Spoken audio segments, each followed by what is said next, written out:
White show.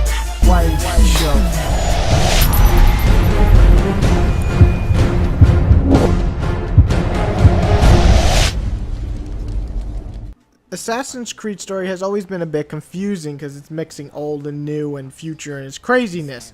And this one really starts off just as confusing. First off, Desmond's dad is here. I don't remember him in Revelations at all. And you're now in a cave trying to get the last piece to actually save the world because that is your mission throughout all these games. Right away, you take control of a character you probably weren't thinking of. No, it's not Connor. Hell, you don't even play as Connor until around 3 or 4 hours in.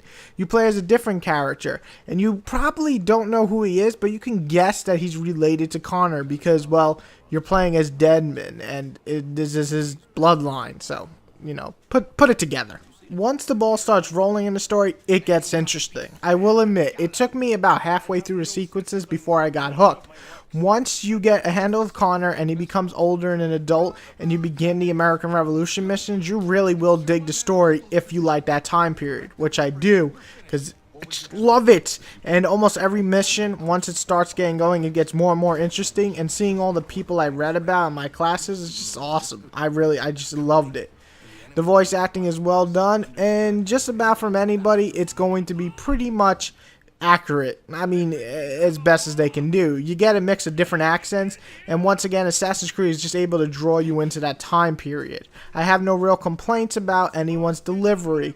The pacing is solid enough. Once you get the first twist going, you'll probably be interested enough, and once you get going with Connor getting older, it really just sucks you in. I guess the only other complaint I could think of off the top of my head is Desmond's story feels shafted again.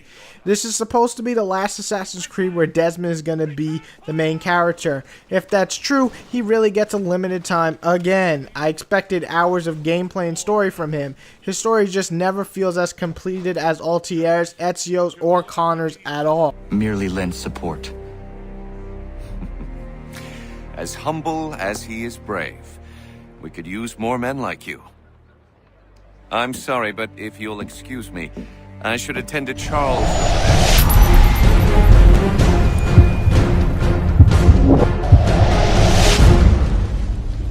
Okay, so right off the bat, Assassin's Creed 3 uses a whole different engine. Now, in most ways, this engine helps, you know, but let me get the bad out of the way because I want to start that off and get it out of the way and finish off with good. There's some weird animations that still occur. Some graphical glitches such as weapons becoming suspended in the air, going through people. For some reason, the hit detection looks a little weird at times.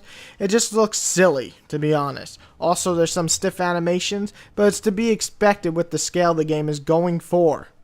Saying that, what it does right is some amazing animations, beautiful finishing moves from a bunch of different weapons. The animations in the face, especially in the cutscenes, are improved. It makes the conversations just look that much better. The areas all look nice and different. From city to forest, you'll enjoy checking out all the different cities. The customization of different clothing is also cool. Let me also add in that the game has a mass amount of people on screen at once, at least triple the amount than before. Oh, and the ship battles look fucking amazing. So while the game does have some graphical problems due to the new system, it also just has so much more going for it, and I can't wait to see the system improved on.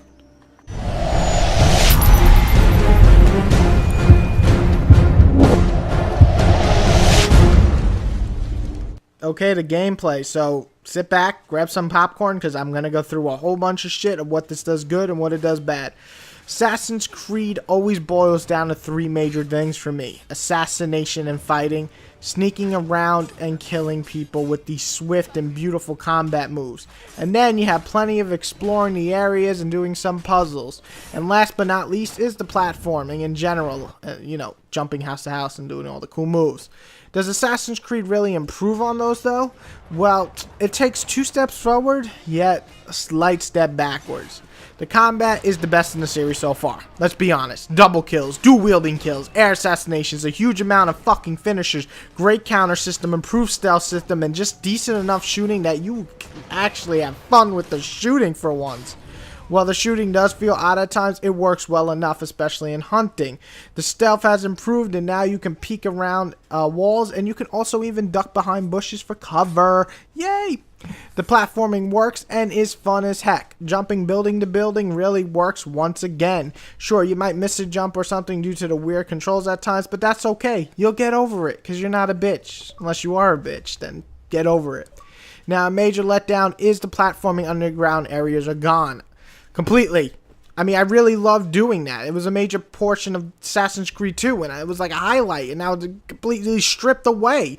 I don't know why they took it out. However, adding in the tree climbing is pretty cool. It's like you're a hybrid of a ninja and a monkey, and that's like fucking boss, so Ninja Monkey Warrior.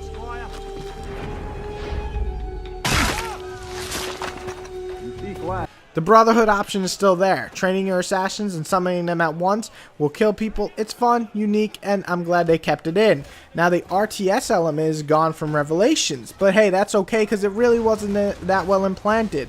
Instead, you have ship battles. Ship battles are a huge part of the game, and now they are like Pirates of the Caribbean. It's basically this big epic war in the sea. Shoot the ships to become nothing with your huge cannons.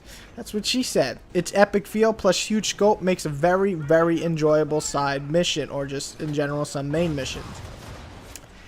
The online is there, but I didn't get any footage for it, and I only played a match or two, and I'm sorry, but the online for Assassin's Creed is just never that interesting for me, so I skipped it. It doesn't affect my score at all, but if you liked it in the other two titles, I'm sure you'll enjoy it in this one. I know it's part of, I'm supposed to review everything, but honestly, I just don't give a shit. Again, doesn't affect the score though. Assassin's Creed just has a lot going for it. A great amount of awesome battle sequences, swift and fun combat, platforming that works really well, an improved stealth system, and plenty of side missions in general. I can't really say the gameplay is bad at all. It has a few problems, like some odd moments with the combat or the underground areas being completely stripped from the game. However, if you enjoyed the past Assassin's Creed titles gameplay, I'm sure you're just going to enjoy the shit out of this one.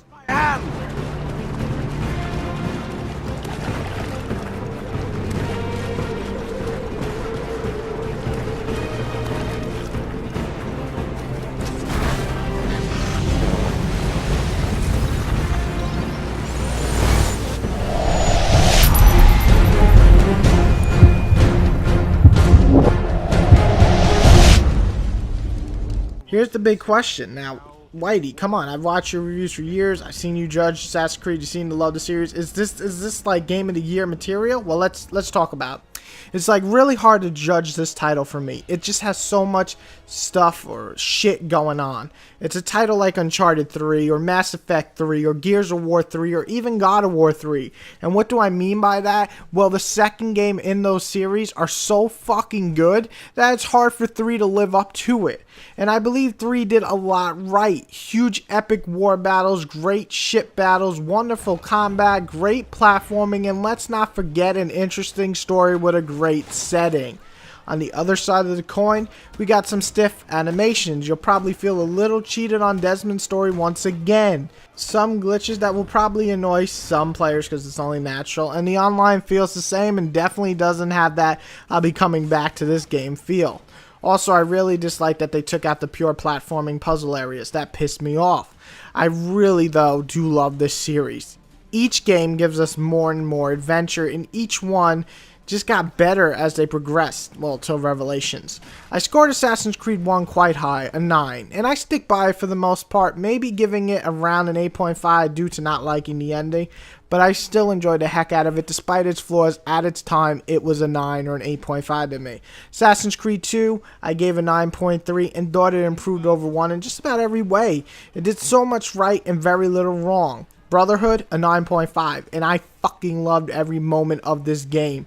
The story was my favorite, the Brotherhood feature was awesome, and the pacing was great. Revelations, I gave an 8, and while I still think it was great, it had a weak story and poor implementation of the RTS gameplay section. So, now here's the question. Whitey, what do you give Assassin's Creed 3? Possibly the last Assassin's Creed game on this gen. And I will be awarding Assassin's Creed 3 a motherfucking... Did you get that? Good. Now, some might be like, hey, you had complaints. Shouldn't it be lower? See, you're right. When I started the game, it was around an 8. It had a slow beginning, and I just didn't like get sucked in right away. I felt the magic, but it didn't quite touch me, you know? Yeah, I'm being a little perverted there. Around sequence 6, it went to an 8.5. It was getting really good. The story got more interesting, and I did more missions, and they were better. Around sequence 10 is when I was having a fucking blast with this game. The game opens completely up. The story was very interesting, and the missions were both epic and interesting. So I thought Assassin's Creed 3 at first was great, but as went on, I felt in the end that it was amazing. So I give Assassin's Creed 3 out of 10, and I really feel everyone should give this title a spin. Just give it a few hours to set in. You know what I'm saying. Enjoy.